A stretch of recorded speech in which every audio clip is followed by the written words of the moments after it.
What's up, YouTube? Welcome to the Homie Hangout, where we help others move in excellence. I'm the homie Joshua, also known as Rascal. And today I'm going to talk about body cameras by use of COs within the California Department of Corrections. And this is not necessarily new, but I'll get to that in a second. So how this came about was a class action lawsuit filed under the name Armstrong.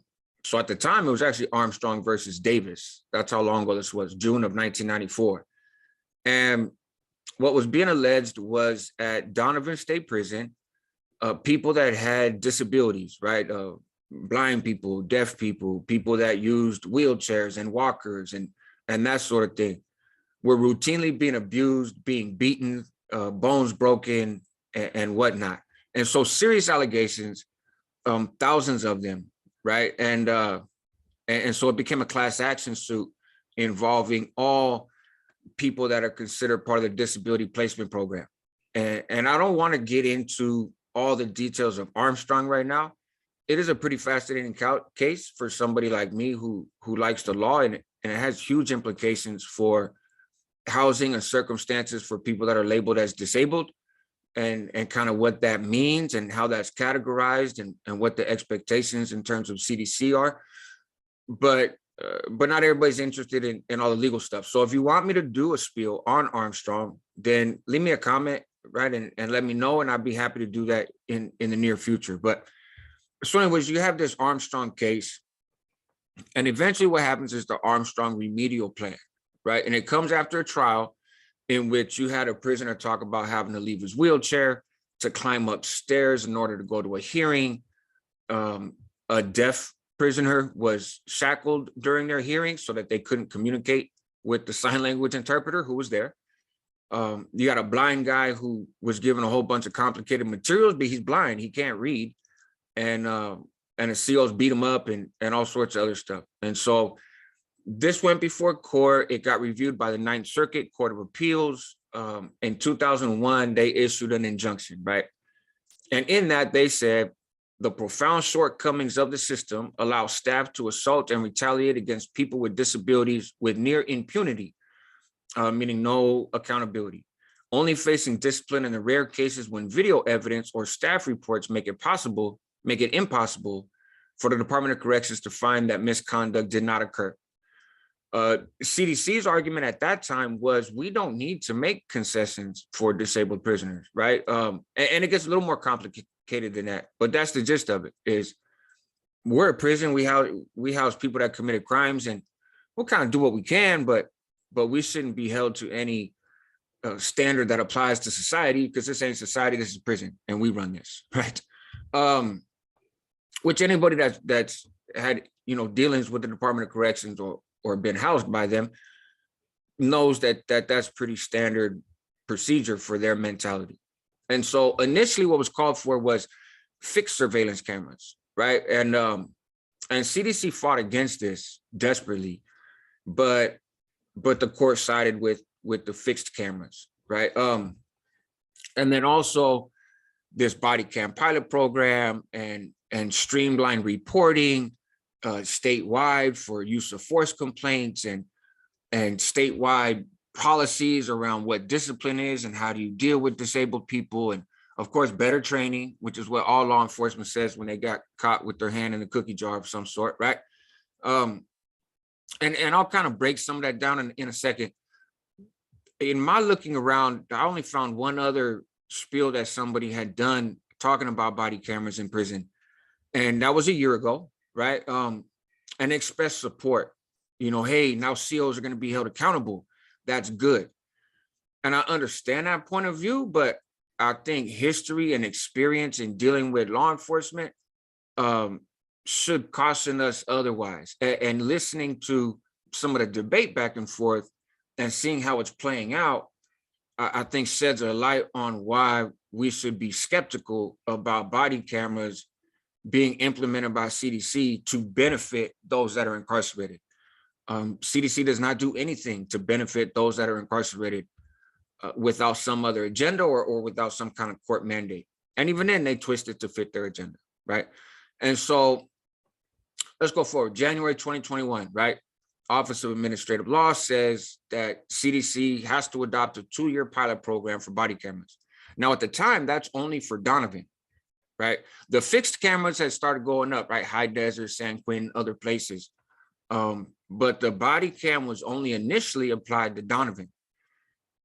In March 2021, it got expanded, right? And this expert, Matthew Kate, who's a former secretary of CDCr, argued that cameras are not necessary to address violations against the class of disabled prisoners. They're too expensive, and that fixed cameras is really the only way to go.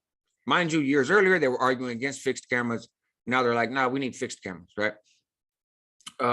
Eldon Vale, who's an expert witness for, for the suing class, right, for disabled people, cited various studies on a topic to illustrate the use of body cameras in correctional facilities has brought about increased officer and inmate safety, fewer uses of force, and heightened efficiency of internal misconduct investigations. And so there's that part, right? So the court listened to that, and they said, no, man, CDC got to do the body worn cameras, but now we're going to expand it to 5 other prisons, right? And that's Kern Valley, CIW, all of Corcoran, which is considered 2 different prisons because you got SATF and then Corcoran, and then CSP LA County, right? So now this comes with money. This comes with dollars attached, right? And the reason they picked those prisons is because those are another 5 prisons that have extreme allegations and an extreme number of complaints regarding staff misconduct. And a lot of this misconduct is devoted towards or directed towards people that would be labeled as disabled, right? And I mean, literally, right? You have people that are like, hey, I was blind and they tried to show me a paper and I couldn't read it and I got beat up. One of the original people in the Armstrong case back in '94 has since died in prison, and there's a wrongful death lawsuit around him because basically he got beat up. So that budget included $100 million. To put in fixed cameras and to put body worn cameras in those 5 prisons. And even then, initially, it was just the staff who had as a part of their regular routine dealing with those that fell in the disabled protected class. CDC has now said, well, we're going to put it on people. We're going to put it on staff that might have to do with those people. So there's an okey-doke happening here, and I'm going to get to that in just a second. The government also gave $8 million to expand this new internal complaint process, right? And so, yeah, $10 million a year, and that's for 3 years. So technically it's like $30 million, right? And it's a waste of money, and I'm gonna break it down to you why. So the Office of the Inspector General, again, this case has been going on since '94. So there's a lot of reviews, there's a lot of scrutiny, there's a lot of stuff. The lawyers for the case are steadily pushing issues, steadily compiling reports. Like, hey, man, here's another example. Found that between April 1st and August 31st, 2020, incarcerated people filed more than 54,000 grievances. Of those, 2,339 were accepted by staff as misconduct. Wardens acknowledged that there was misconduct. Only 500 of those were referred to the statewide system, right? So 50,000 grievances, 500 go to the statewide system. Tons of incidents that they found of retaliation by staff. There's people coming out of hearings and the staff is like, hey, don't snitches get stitches, this and that. They're setting people up to get abused. It's just a mess, right? So here comes the Department of Corrections spokeswoman, Waters, who has commented a lot of times. And she says the cameras and new programs, quote, provide safety and enhance security within prisons. Cameras are not only deterrents of illicit activity or misconduct, they can help with the ability to conduct after the fact reviews and investigations of incidents. So she's not talking about staff issues. She's talking about security of the facility. And as late as December of last year, CDC, the petitioners, the people under the Armstrong suit, or the Armstrong suit, had said, we need to get these processes done faster. The other thing that one of the inspectors had found, independent observers, was when wardens did get these use of force complaints, the few that they did get to the point of investigating, they were pushed out, and those investigations went so long that they extended past the statute of limitations to take any action, right? So there's other laws and stuff that determines, if an employee's been done wrong and, they're in the union, obviously, then this is how long you have to determine if they did something wrong. If you don't reach that determination in that amount of time, you can't punish them, all this other stuff, right? And CDC's, prison guard union, the Correctional Peace Officers Association, is one of the most powerful unions in the state. They're competitive only really with the teachers union. And so they, and that's why stuff like this goes on so long, right? Like, we've gone through multiple governors since this started. Now it's considered Armstrong versus Newsom. And here's the okey-doke, right? Is if you look at the legal stuff and you look at the comments and you look at what the people suing on behalf of the incarcerated people are saying versus what CDC is saying, in court, CDC keeps saying, nah, man, we don't need this. We don't need this. We don't need this. It's too expensive. It's unnecessary. This kind of stuff doesn't happen. It's a few bad apples. We already have systems in place to address this, right? And then it's not until the court is like, no, fool, you don't. You don't, and I'm going to force you to do this. Then CDC comes out and says, you know what, man, we're so glad that the judge ruled this way. We're so glad that the legislature has come up with this, because this is going to help us in making prison a safer place, right? Because now we have video footage of these interactions. We have video footage of stuff, and we can use that to find, who's responsible in incidents of violence and drug moving and gang activity and everything else. But what they don't do is step up in terms of the reporting process. So these inspectors come along. They're like, man, you're not doing this. Like, you just got $10 million to streamline something that basic common sense and organizational management would suggest you should have had this streamlined a long time ago. And they're like, no, well, each prison is a little bit different. And each warden is a little bit different. And so in some prisons, this is considered abuse, but in other prisons, it's not. And that might be a situation of abuse, but we're going to have to investigate. And that investigation could take 4 years. And after 4 years, unfortunately, there's nothing we could do about it. So we don't actually ever finish the investigation, because that's a waste of time, because even if they're wrong, it's too late. Like, it's they have multiple instances, like I said before, of these cases not even being put into the statewide system. So taxpayers are getting whipped, right? Because we're paying for all this shit. You know what I mean? But the people operating on behalf of the incarcerated folks are consistently saying these things aren't working, because the point of this is to reduce incidents of abuse between staff and incarcerated folks that are disabled. That's what this is for. And so that's why we need the money for the system. Well, they're not really asking for money, but just that's why we need these systems. That's why we need these things. And when CDC gets forced to it, they say, okay, yeah, we'll adopt it, but you got to cash out for it, because that's a big burden on us. We haven't been doing this stuff before. And it's like, no, that's a function of your existence. You know what I'm saying? No other corporation doesn't have that. Yes, there's a little bit of variation depending on who, like, a store manager is in a retail chain, for example, but it's not dramatic, right?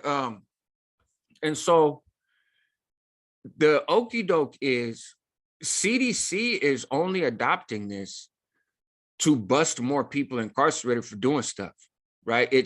And we've seen this argument with body-worn cameras with police outside of correctional facilities, right? There was a cop that was killed by the CHP years ago. The camera's footage was just released now and was forced out during because of a civil action suit, by the family against the Department of Corrections for killing their guy.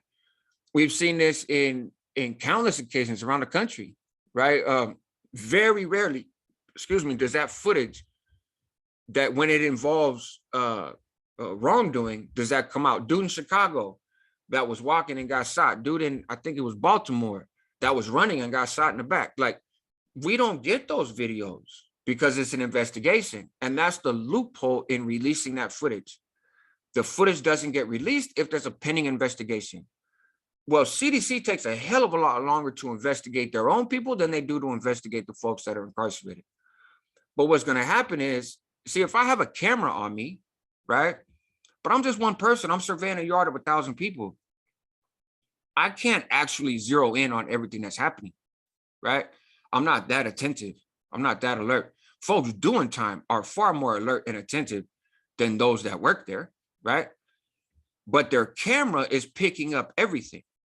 You know, I mean, they can close their eyes and just turn around in a circle slowly and record everything that's happening on the yard within that view, and then go back and look at the footage later, right?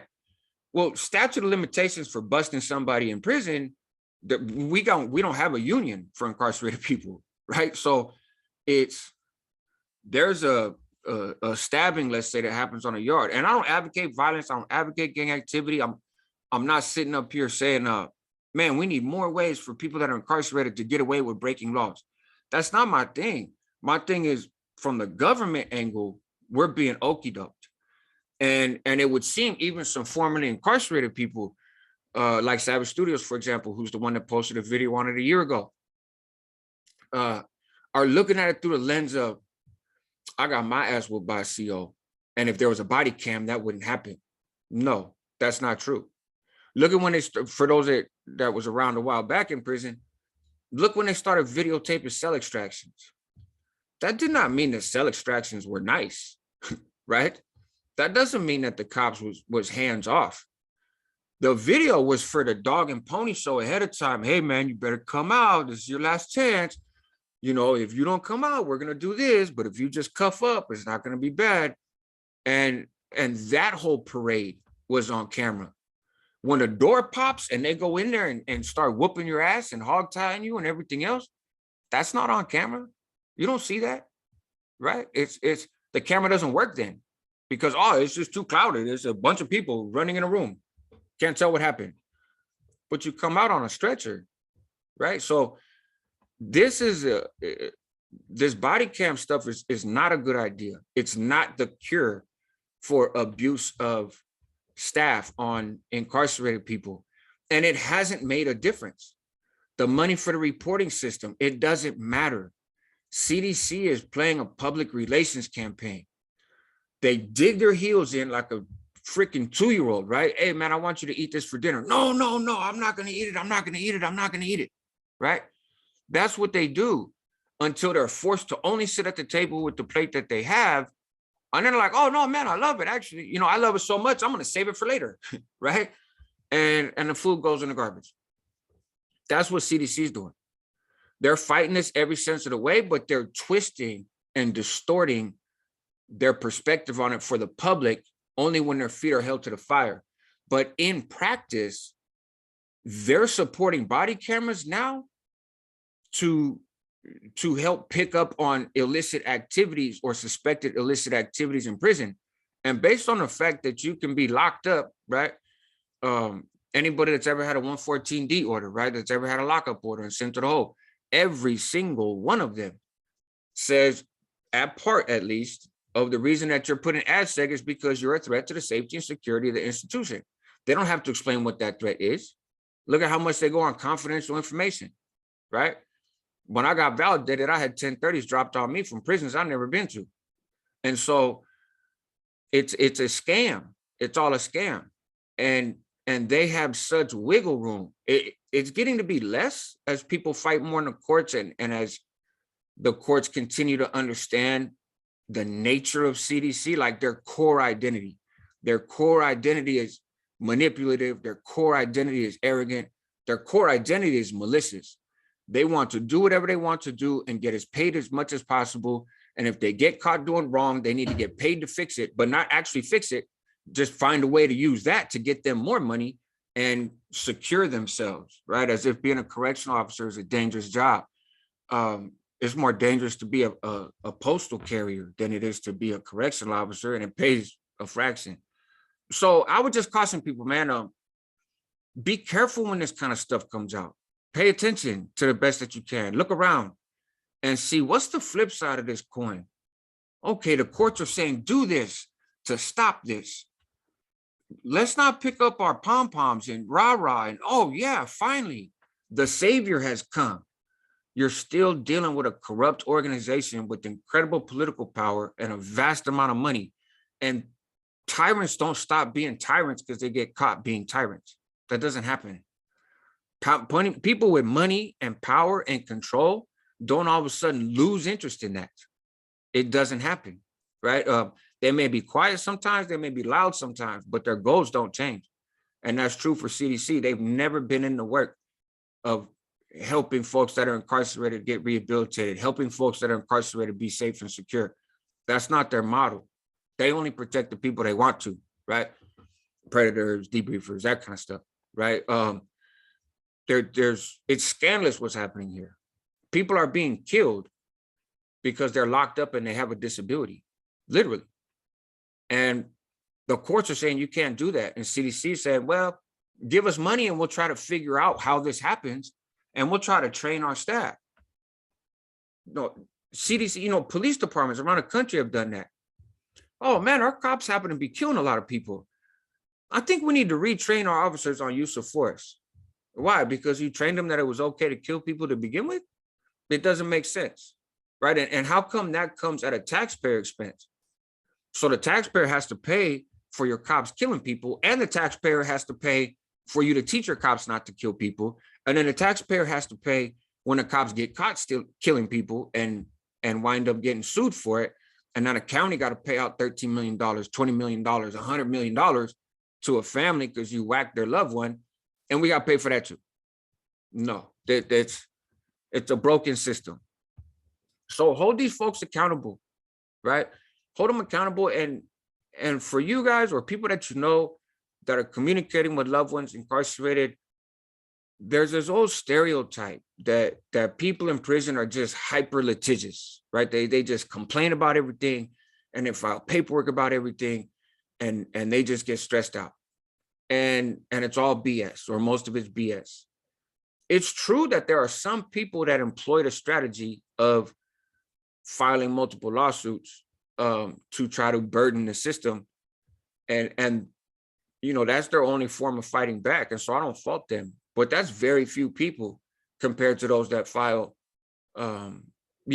substantial claims. And the court has mechanisms in place now to prevent what they call frivolous lawsuits, right? So listen to your loved ones. When they tell you that something's happening, when they tell you, and sometimes in society, you can hear it and be like, man, that doesn't happen. There's no way, right? A guy was using a walker to go inside his cell and the CO slammed the door on him and then kicked him and forced him in there and then beat him up and took his walker. Nah, that doesn't happen. Made him climb up the stairs to go to his hearing. And when he couldn't do it, told him, oh, you must have refused, and made him climb down. No, man, that doesn't happen. That's too extreme. Nothing is too extreme for CDC. Nothing is too extreme. And so believe them and support them and petition the elected representatives that represent your area and let them know, look, man, you need to look into this. See if there's class action suits. This Armstrong case is ongoing. It started in '94. It has not stopped yet, right? You can contact the prison law office and they will tap you in with a complaint. And so there's work to be done, but let's not be so quick, man. And again, history tells us how this plays out, not on the court paperwork, but look at all the body cam usage in society. It hasn't stopped cops from killing people. And those who do get busted and those who do get charged tend to not really face consequences, that are equivalent to the consequences that I would face if I did what they did, right? And I'm not paid by the government to protect and serve. You know what I mean? There should be a higher responsibility on them to act with discretion and act with grace and operate with discernment and control their emotions and not flip out over being disrespected, right? You don't have that right when you're a paid, employee of the people. And if I do that, it's said that I don't have that right either. And that's why I go do life in prison, So anyways, it's a mess, man. But I haven't heard this talked about very much. And somebody had brought it to my attention, a subscriber. So I started digging around a little bit. And I think the truth behind the body cameras is not going to protect anybody, but it is going to be used against those of us that are incarcerated. And just a heads up, right? So anyways, help others move in excellence. That's what homies do. Help yourself as well because you're worth it. Check out some of the other content. If you're fairly new around here, man, we cover a range of things. And catch you on the next one. Take care.